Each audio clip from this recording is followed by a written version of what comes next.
नमस्कार दोस्तों, आज की इस वीडियो में आपका स्वागत है। आज हम आपके एनसीईआरटी गणित के किताब की 7वां अध्याय, जिसका नाम है निर्देशांक ज्यामिति का पार्ट 2 पढ़ेंगे। अगर आपको याद हो तो पार्ट 1 में हमने डिस्टेंस फॉर्मूला यानी कि दूरी सूत्र किया था। तो चलिए देखते हैं कि पार्ट 2 में हम क्या पढ़ेंगे। इसमें हम पढ़ेंगे विभाजन सूत्र, जिसको इंग्लिश में सेक्शन फॉर्मूला कहते हैं। तो चलिए जानते हैं कि विभाजन सूत्र क्या है। आप इस पिक्चर को देखिए। यहाँ पर जो ये दो बिंदु है, A x1, y1, B x2, y2, इन दो बिंदुओं को मिलाने वाला रेखाखंड जो ये AB है, इस पे अगर मैं एक तीसरा बिंदु डालूं यानी P x, y, और मुझे अगर ज्ञात करना हो कि इस P के निर्देशांक क्या होंगे अगर ये P इस AB रेखाखंड को m1:m2 की रेशियो में डिवाइड करता है, यानी m1:m2 अनुपात में विभाजित करता है। तो चलिए देखते हैं विभाजन सूत्र।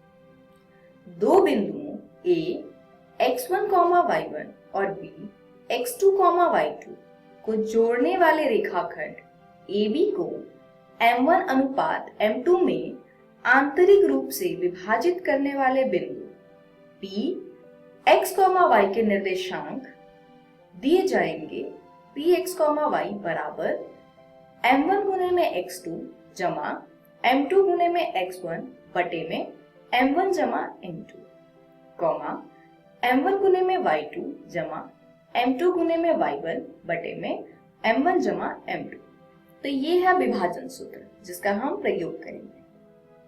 चलिए जानते हैं, अगर m1:m2 की जगह पर k:1 हो तो हम क्या फॉर्मूला यूज करेंगे। यदि Px, y रेखाखंड AB को k:1 के अनुपात में विभाजित करें तो बिंदु P के निर्देशांक होंगे Px, y बराबर k गुने में x2 जमा x1 बटे में k जमा 1, k गुने में y2 जमा y1 बटे में k जमा 1। तो आप देख पा रहे होंगे कि विभाजन सूत्र जो हमने पिछली स्लाइड में किया था, वहां पर हमने m1 की जगह पर 1 तथा m2 की जगह पर 1 को प्रतिस्थापित किया है।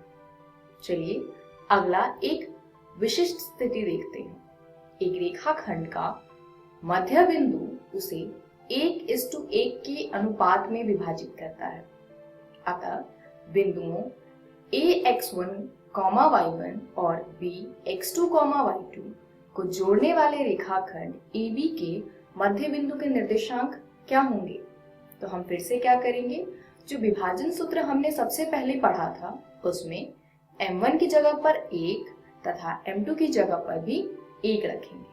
इस प्रकार हमें प्राप्त होगा Px, y बराबर में 1 गुने में x2 जमा 1 गुने में x1 बटे में 1 जमा 1। इसी प्रकार 1 गुने में y2 जमा 1 गुने में y1 बटे में 1 जमा 1। तो अब आप अगर इसको हल करें तो हमें ये सूत्र प्राप्त होता है, यानी x1 जमा x2 बटे में 2, y1 जमा y2 बटे में 2। यानी अगर आपको मध्य बिंदु के निर्देशांक निकालने हैं तो आप आसानी से ज्ञात कर सकते हैं इस सूत्र का प्रयोग करके। आपको करना क्या है, x के निर्देशांकों को जोड़कर 2 से भाग देना है और y के निर्देशांकों को जोड़कर 2 से भाग देना है। चलिए कुछ प्रश्न देख लेते हैं। उस बिंदु का निर्देशांक ज्ञात कीजिए जो बिंदुओं 4, -3 और 8, 5 को जोड़ने वाले रेखाखंड को आंतरिक रूप से 3:1 के अनुपात में विभाजित करता है। तो कैसे हल करेंगे हम। यहाँ हम चाहे तो पहला विभाजन सूत्र का प्रयोग भी कर सकते हैं और दूसरे विभाजन सूत्र का भी प्रयोग कर सकते हैं। दरअसल तीनों ही विभाजन सूत्र पहले विभाजन सूत्र से डिराइव्ड है। तो चलिए इस प्रश्न का हल देखते हैं। हमें दिया है इस प्रश्न में m1:m2 की जगह पर 3:1 यानी कि 3:1।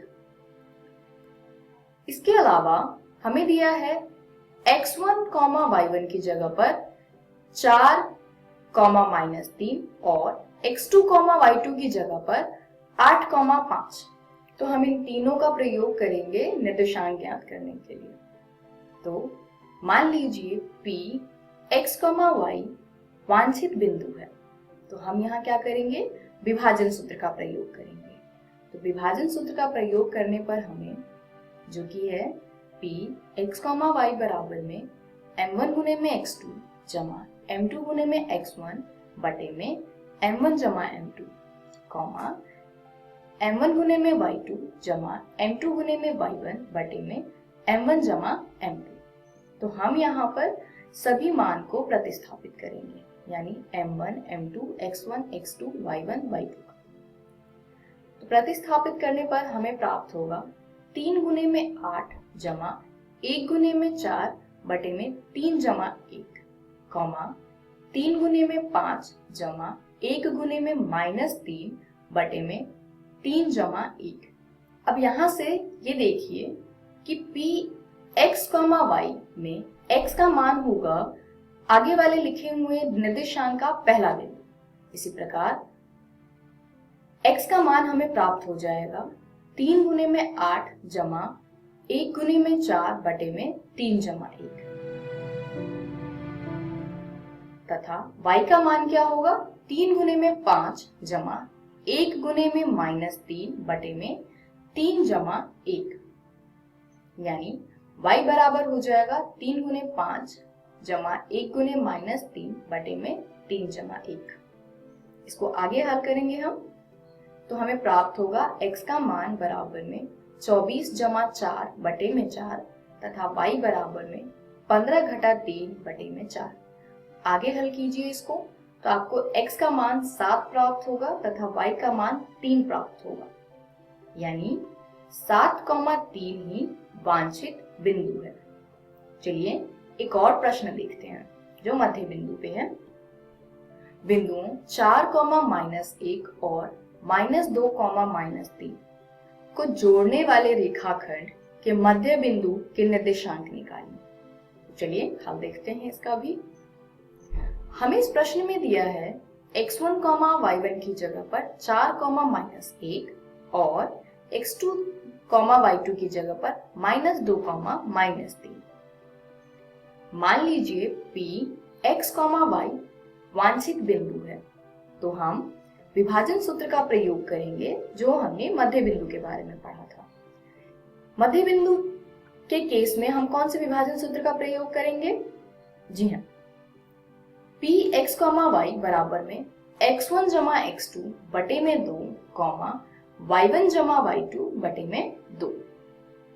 तो चलिए यहाँ पर x1, x2, y1 और y2 के मान को प्रतिस्थापित करते हैं। इस प्रकार हमें प्राप्त होगा P x, y बराबर 4 जमा ब्रैकेट में -2 बटे में 2 -1 जमा -3 बटे में 2। इसको आगे हल करेंगे तो x बराबर 1 प्राप्त होगा तथा y बराबर -2 प्राप्त होगा, यानी 1, -2 वांछित बिंदु है। अब देखते हैं अगला प्रश्न। बिंदुओं -3, 10 और 6, -8 को जोड़ने वाले रेखाखंड को बिंदु -1, 6 किस अनुपात में विभाजित करता है? तो आप देखिए ये प्रश्न पहले दो प्रश्नों से थोड़ा सा अलग है। यहाँ पर हमें अनुपात नहीं दिया है, हमें यहाँ पे वो निर्देशांक दिया हुआ है जो पहली दो बिंदुओं को विभाजित करता है। हमें अनुपात ज्ञात करना है। तो चलिए इसका हल देखते हैं हम कैसे निकालेंगे। इस प्रश्न में हम दूसरा वाला विभाजन सूत्र का प्रयोग करेंगे जो k:1 वाला था। चलिए हल देखते हैं। x1, y1 है -3, 10 और x2, y2 है 6, -8। मान लीजिए वांछित अनुपात k:1 है, तो विभाजन सूत्र का प्रयोग करेंगे हम यहाँ पर। कौन सा? k:1 वाला सूत्र। तो px, बराबर होगा k गुने में x2 जमा 1 गुने में x1 बटे में k जमा 1, कॉमा k गुने में y2 जमा 1 गुने में y1 बटे में k जमा 1। अब यहाँ पर हम x1, x2 के वैल्यू को प्रतिस्थापित करेंगे। तो इस प्रकार हमें प्राप्त होगा -1,6 बराबर k गुने में 6 जमा 1 गुने में -3 बटे में k जमा 1, कॉमा k गुने में -8 जमा 1 गुने में 10 बटे में k जमा 1। अब -1 बराबर हो जाएगा k गुने 6 जमा 1 गुने -3 बटे में k जमा 1 के, और इसी प्रकार 6 बराबर होगा k गुने में -8 जमा 1 गुने में 10 बटे में k जमा 1 के। अब हम पहले वाले को अगर हल करें, यानी कि -1 बराबर k गुने में 6 जमा 1 गुने में -3 बटे k जमा 1, तो हमें प्राप्त होगा -1 गुने में k जमा 1 बराबर k गुने में 6 जमा 1 गुने में -3। आगे हल करने पर हमें प्राप्त होगा -1 बराबर में 6 गुने में k घटा 3। अब k को एक तरफ लेकर जाएंगे तथा अचर संख्या को एक तरफ लेकर जाएंगे, तो हमें प्राप्त होगा -7 के बराबर में 1 घटा 3। आगे हल करने पर हमें प्राप्त होगा -7 बराबर -2। इस प्रकार k का मान प्राप्त होगा -2 बटे -7, और माइनस को अगर हम अंश और हर से कैंसिल कर दें तो ये आ जाएगा 2 बटे में 7, यानी k:1 बराबर हो जाएगा 2:7 के, यानी k अनुपात 1 किसके बराबर हो गया? 2:7 के। तो ये है हमारा वांछित अनुपात जो हम इस प्रश्न में निकालना चाह रहे थे। तो इसी के साथ आज की वीडियो खत्म होती है। इस वीडियो में हमने सीखा विभाजन सूत्र। विभाजन सूत्र का फॉर्मूला आप लोग अपनी नोटबुक में लिख लीजिए। ये है px, y बराबर m1 गुने x2 जमा m2 गुने x1 बटे में m1 जमा m2, कॉमा m1 गुने y2 जमा m2 गुने y1 बटे में m1 जमा m2। और अगर मध्य बिंदु के केस में हमें विभाजन सूत्र लगाना है तो हम क्या लगाएंगे? px, y बराबर x1 जमा x2 बटे में 2, कॉमा y1 जमा y2 बटे में 2। तो आशा करती हूँ आपको विभाजन सूत्र समझ आया होगा। घर जाकर के आप लोग NCERT बुक के 7.2 एक्सरसाइज हल कर पाएंगे, तो आप उन एक्सरसाइज को हल कीजिए। अगली वीडियो में हम पढ़ेंगे त्रिभुज का क्षेत्रफल, यानी एरिया ऑफ अ ट्राइंगल। धन्यवाद।